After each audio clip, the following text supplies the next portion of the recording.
हूँ तो क्यों लोगों से लड़ता झगड़ता रहता है? माँ, मैं लोगों से नहीं, जुल्म, तशद्दुद और अन्याय से लड़ता हूँ। पर ये मेरी आदत नहीं, मेरा जन्मसिद्ध अधिकार है। जब तक इस धरती पे अन्याय होता रहेगा, तेरा दूध मेरे सर के जख्म से इसी तरह खून की शक्ल में बहता रहेगा। आखिर क्यों? तेरे बाप दादा ने भी तो सच की लड़ाई लड़ी थी। उन्होंने किसका खून बहाया था? वो एक अलग दौर था माँ। तब इंसान फरिश्ता हुआ करता था और आज फरिश्तों के लिए रोता है। आज के इस युग के रहबर और रहनुमा लक्ष्मी नारायण जैसे शैतान लोग हैं जो कॉलेज के भोले भाले लड़कों की रगों में नशीली दवाएं भर देना चाहते हैं, खोखली कर देना चाहते हैं भविष्य की टहनियों को, हवाइज कर देना चाहते हैं आने वाली नस्लों को। मैं तेरे जज्बात को समझती हूँ बेटा, लेकिन मेरे इस छोटे से जख्म को देख के तेरी ममता करा उठी? माँ, गांधी जी के सीने में गोलियां भर दी गई थी, ईसा को सूली पे चढ़ा दिया गया था, और मेरा बाप जो ईसा और गांधी का पुजारी था, उसके माथे पे कलंक का बोर्ड टीका लगा दिया गया, जिसका आज तक नहीं मिटा सका, आज तक नहीं मिटा सका। चांदनी, क्या बात है डैडी? मैंने तुम्हें इसलिए बुलाया है कि तुम अब जवान हो चुकी हो, इसलिए तुम्हारी शादी। ओ डैडी, शादी शादी शादी, आखिर आप मेरे शादी के पीछे हाथ धोकर क्यों पड़े हैं? वो इसलिए कि हमारे बुजुर्गों का कहना है कि हर जवान लड़की की मंजिल उसकी शादी होती है, उसका अपना घर होता है। इसीलिए मैं तुम्हारी शादी के पीछे हाथ धो के पड़ा रहता हूँ, और जब तुम्हारी शादी हो जाएगी तो नहाने का प्रोग्राम बनाएंगे। लेकिन मैं अभी शादी करना नहीं चाहती। तो फिर हमारी मान मर्यादा का क्या होगा? मर्यादा वक्त के साथ खुद ब खुद टूट जाती है। जमाना बदल चुका है। अब वो जमाना नहीं रहा जब लड़कियों को चूल्हा जलाने और बच्चा पैदा करने तक सीमित माना जाता था। मुझे शादी से इनकार नहीं, लेकिन हर चीज का एक वक्त होता है डैडी। बड़े बेवकूफ होते हैं वो माँ बाप जो बेटी के ढलकते हुए पल्लू पे नजर नहीं डालते, उसकी शादी की परवाह नहीं करते, मगर मुझे परवाह है। इसीलिए मैंने तुम्हारी शादी का फैसला किया और मैं तुम्हारी शादी का तंबू तनवा के रहूंगा। समझ गई? समझ गई। क्या समझी? यही कि इतनी देर से पत्थर से सर टकरा टकरा कर मैं अपना बेवजह वक्त खराब कर रही हूँ। हमसे कोई जीता आज तक? कोई नहीं जीता।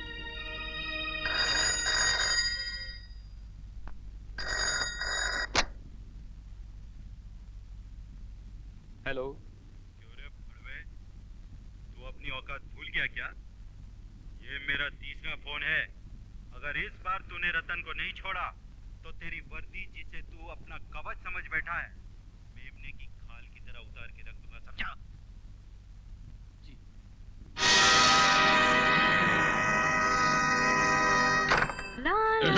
कहाँ जा रही हो?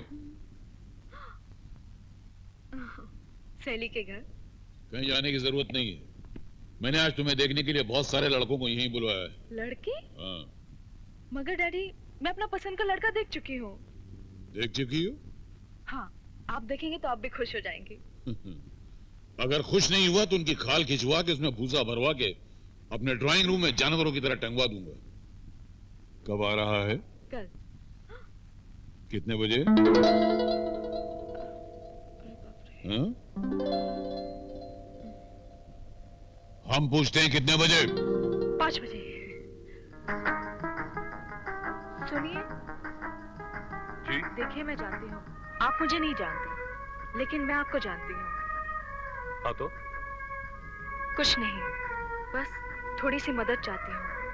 आप चाहें तो मेरी जिंदगी बर्बाद होने से बच सकती है। क्या मतलब? मेरे पिताजी मेरी शादी कराना चाहते हैं, लेकिन मैं अभी शादी करना नहीं चाहती। इसलिए मैंने जान छुड़ाने के लिए पिताजी से झूठ बोल दिया कि मैं कॉलेज के एक लड़के से प्यार करती हूँ। लेकिन हकीकत यह है कि मैं किसी से प्यार करती ही नहीं। तो इसमें मैं क्या कर सकता हूँ? कुछ नहीं, बस मेरे प्रेमी होने का नाटक करना पड़ेगा। सॉरी। प्लीज इतना कठोर मत बनिए, मेरी जिंदगी बर्बाद हो जाएगी।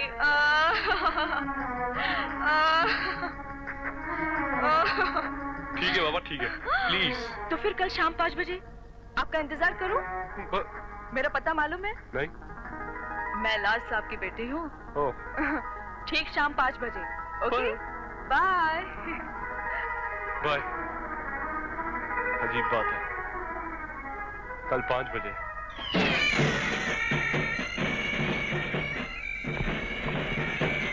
हम पागल हैं? नहीं बाबूजी, बावले हैं? नहीं बाबूजी।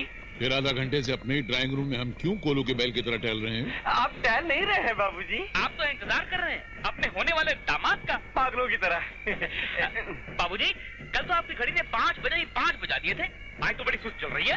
ऐसा पड़े 3 बजे। वो भी आधा घंटा बाकी है। काश हमने ये घड़ी कोई चोर बाजार से नहीं खरीदी है। तो ये हमारे जर्मनी के दोस्त मिस्टर बटलर ने हमें तोहफे में दिए। मिस्टर बटलर कोई मामूली आदमी नहीं है, हमारा पतलूनिया यार है। पतलूनिया यार? हाँ, जिस तरह हिंदुस्तान में लंगोटिया यार होता है उस तरह जर्मनी में पतलूनिया यार होता है।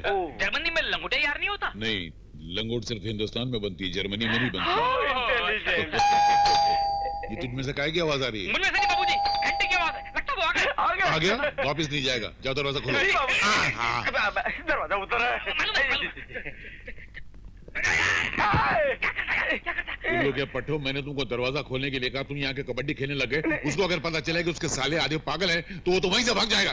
जाओ पीछे, ठहरो, मैं चिपक जाऊं। हाँ जाओ। कब से बेल बजा रहा हूँ, सुनाई नहीं देता? हाँ? आंखें क्या दिखा रहा है? जाके लाट साहब से कहो हम उनसे मिलने आए हैं। तुम्हारी आंखें खराब हैं? मैं ही लाट साहब हूँ। अरे मुझे माफ कर दीजिए लाट साहब, लाट साहब मुझे माफ कर बिल्कुल दीजिए, नहीं। प्लीज। जो इंसान वक्त की कदर नहीं करता, वो हमारी बेटी की कदर क्या खाक करेगा? सही कह रहे हैं आप सर, मैं कोर्ट मार्शल का हकदार हूँ। मगर मेरी लेट आने का कारण नहीं पूछेंगे आप? अवश्य पूछेंगे, क्यों लेट आए तुम? सर मैं किसी उचक्के लफंगे पाजी से मिलने तो नहीं आ रहा था। हाँ? मैं तो आप जैसी महान हस्ती से मिलने आ रहा था। ओ, इसलिए 2 मिनट तो मुझे हिम्मत जुटाने में ही लग गए। सचमुच जैसा सुना था वैसा ही पाया, धन्य है। सुना था? तो क्या बाहर भी हमारे चर्चे हो रहे हैं? चर्चे?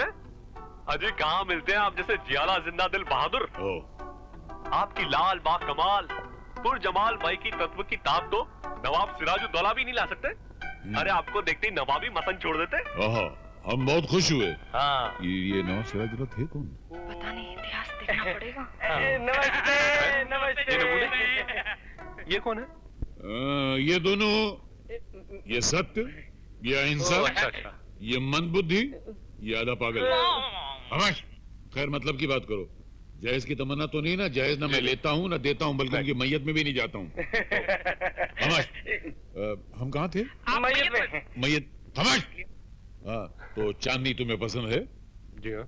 हम भी इसकी शादी के लिए हाथ धो के पीछे पड़े हुए। जिस दिन इसकी शादी हो जाएगी उस दिन हमने नहाने का प्रोग्राम बनाया हुआ है। नहाने का प्रोग्राम? तो आप अभी तक नहाए नहीं क्या? अभी सुबह से बात मार रहे हैं। इतने गंदे बेटों का बाप कभी न हो सकता। उल्लू के पट्टों, मैं गंगा स्नान की बात कर रहा हूँ। डेफिनेटली। हम कहाँ थे? गंगा में। वहाँ क्या कर रहे नहा थे? रहे थे। खामोश। हाँ, तो हमें तुम्हारी पसंद आई। इसके घर वालों का पता चल जाए तो शादी की तैयारी शुरू कराएं। तुम लोगों को इतराज? हाँ है। क्या है? कोर्ट में आओ। आपने इनको पहले क्यों नहीं बताया कि हम दोनों इनके होने वाले साले हैं? हाँ, और इनके होने वाले भाई भाई। हाँ? हाँ, अगर मैं से कह देता कि तुम उसके होने वाले साले हो तो ये तो शादी से पहले ही भाग जाता, क्योंकि इतने बेवकूफ भाइयों की बहन से कौन शादी करेगा? मेरा मजाक तो नहीं उड़ा रहे हो? Double intelligent. ये तुमने मुझे किस मुसीबत में फंसा दिया चांदनी? आया था तुम्हारी नमाजें बख्शवाने, रोजे मेरे गले पड़ गए। क्या मतलब? तुम्हारे डैडी तुमसे शादी के लिए हाथ धो के मेरे पीछे पड़ गए। तो क्या हुआ? मैं इतनी गई गुजरी भी तो नहीं कि मुझसे शादी करके तुम्हें कोई शर्मिंदगी हो। चांदनी मैं तुम्हें कैसे समझाऊं कि कमाल है, उम्र के इस हिस्से में तो लड़का लड़की थोड़े बहुत रोमांटिक हो ही जाते हैं, मगर तुम इस मामले में इतने रूड हो कि तुम्हारे सीने में दिल नाम की कोई चीज ही ना हो। दिल है चांदनी, लेकिन किसी के लिए धड़कना इसके मुकद्दर में नहीं, जिसे हालात की तपिश ने झुलसा दिया हो। मुझे तुम्हारे प्यार से इनकार नहीं, लेकिन अभी हमें बहुत से वादे वफा करने हैं, बहुत दूर जाना है। ऐसे में किसी के प्यार की जंजीर मैं अपने पैरों में नहीं डाल सकता। क्यों? क्योंकि मेरी तमाम राहें कांटों भरी हैं और मैं नहीं चाहता कि मेरे साथ चलते हुए तुम्हारे तलवे जख्मी हो जाएं। ठीक है, लेकिन एक दोस्त के नाते तुम्हारा राजदार तो बन सकती हूँ। जानना चाहती हो मेरा जन्म एक ऐसे परिवार में हुआ जिसकी पूजा और इबादत देशभक्ति और वतन परस्ती हुआ करती थी। मेरे पुरखों की यह वसीयत हुआ करती थी कि मरने के बाद मेरे हड्डियों तक का चूना बनाकर मुल्क की तामीर में सर्व करना। वक्त की सुई अपने अंदाज में चल रही है।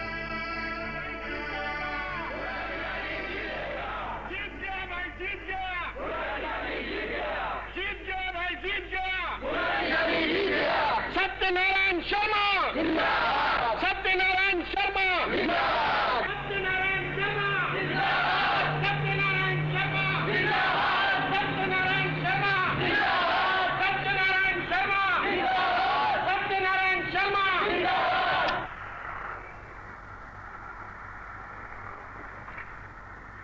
सर, दूसरे बार आप लोकसभा के लिए चुने जाने पर आप कैसा महसूस कर रहे हैं? बिल्कुल वैसे जैसे फिरंगियों के चले जाने के बाद भारतवासियों ने महसूस किया था। सर, इस बार इलेक्शन आपने 3 लाख वोटों से जीतकर ओपोजिशन की जमानत जब्त करवा दी।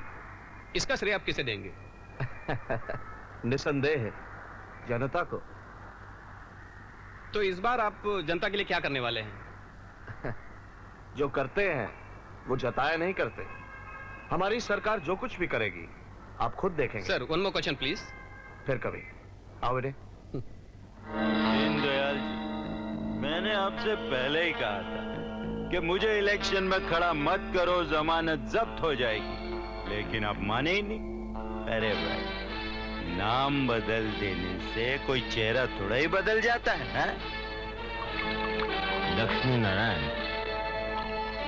तुम्हारी गुंडागिरी और दादागिरी को देखते हुए ही मैंने तुम्हें लक्ष्मी नारायण से जेके बनाकर तुम्हें टिकट दिलवाया। सोचा लोग तुम्हारी दादागिरी और गुंडागिरी से डर कर तुम्हें वोट देंगे, लेकिन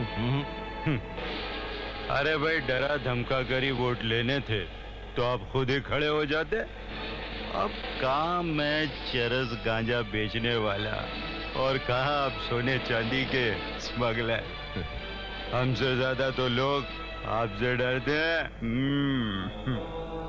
डरते हैं, डरते हैं। लेकिन मैं इस कमीने सत्यनारायण से डरता हूं।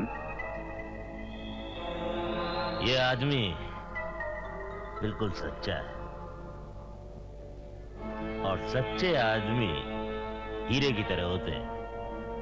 गले में पड़ जाए तो हार, गले से नीचे उतर जाए तो तलवार। मैं कुछ समझा नहीं।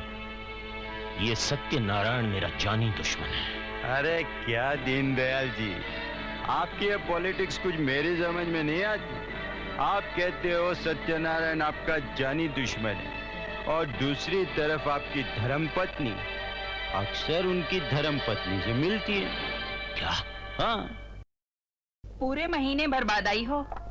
क्या करूं सावित्री, वक्त ही नहीं मिलता। वक्त नहीं मिलता या भाई साहब नहीं छोड़ते? वो क्या मुझे पकड़ के रखेंगे? अरे उन्हें तो पॉलिटिक्स से ही फुर्सत नहीं मिलती। ये निगोड़ी पॉलिटिक्स नहीं हुई, मेरी सौतन हो गई। सावित्री। नमस्ते भाई साहब।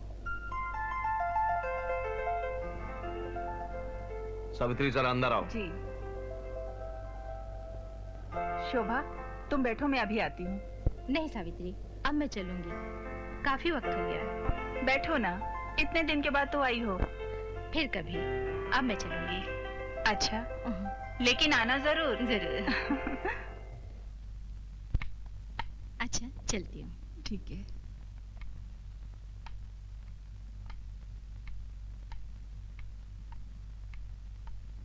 क्या बात है, आज आप जल्दी आ गए? सावित्री, उसे किस लिए बुलवाया था? शोभा मेरे बचपन की सहेली है। सहेली? वो दीनदयाल जो हर वक्त मुझे डसने की फिराक में लगा रहता है, उस जहरीले नाग की नागिन तुम्हारी सहेली कब से हो गई? कैसी बातें कर रहे हैं आप? शोभा को तो मैं अच्छी तरह जानती हूँ। कुछ नहीं जानते हो तुम। तुम्हारी सहेली का पति, जिसका नाम दीनदयाल है, यूं तो वो अपने आप को बहुत बड़ा लीडर समझता है, लेकिन उसके जैसा जलील और कमीना आदमी हिंदुस्तान में नहीं मिलेगा। इस शहर में ऐसा कोई भी काला धंधा नहीं है जिसमें वो बराबर का हिस्सेदार नहीं। तुम क्या समझती हो? उसकी बीवी यहां तुम्हारी मोहब्बत में आती है? नहीं, वो अपने पति के लिए जासूसी करने आती है। ये क्या हो गया आपको? सावित्री, तुम मेरी पत्नी हो और मेरी तरह आजाद रहने का तुम्हें भी पूरा हक है। लेकिन ऐसा कभी ना होने पाए जिससे मेरी मान, मर्यादा या चरित्र पर समाना उंगली उठाए। मैं सब कुछ बर्दाश्त कर सकता हूं, लेकिन बदनामी नहीं।